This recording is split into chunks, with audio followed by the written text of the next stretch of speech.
Why don't companies list salary in job listings? I enjoy this question. And when you stop and think about it, it all makes perfect sense. Reason number one is if they're willing to pay more for someone than they're paying someone on staff, they tick people off and that those folks start heading for the doors. And that to me is the biggest reason why it happens. Now, yes, there is the negotiating reason. If you put a salary range of 100 to 120 on a job listing, no one sees 100. They just see 120. And if an offer is extended, well, people wonder, hey, why didn't I get the 120? They just forgot about the 100 and all the other numbers up to the 120 because they just begin, fixated on the 120 number, and they get angry and will turn down offers. It also gives firms the opportunity to negotiate. After all, if you don't know what their max number is, you don't know when you're pushing up against it.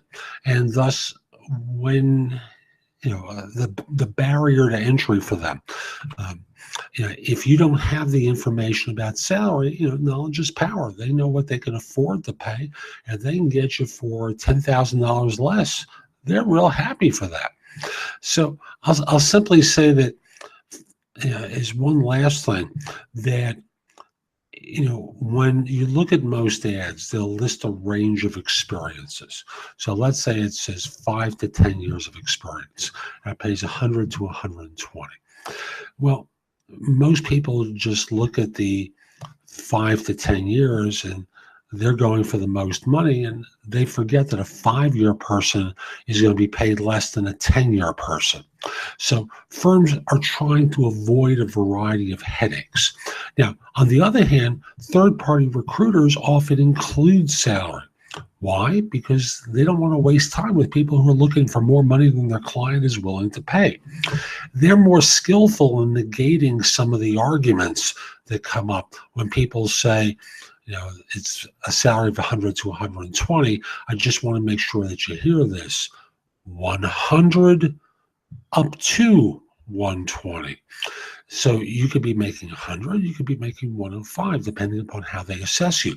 The easiest possible scenario is if you do poorly, where they offer you 0, but that's not what we're gunning for. And in educating people in this way, most recruiters are able to negate some of the arguments that come up about why a person hasn't been offered the highest amount of money. Hope you found this helpful.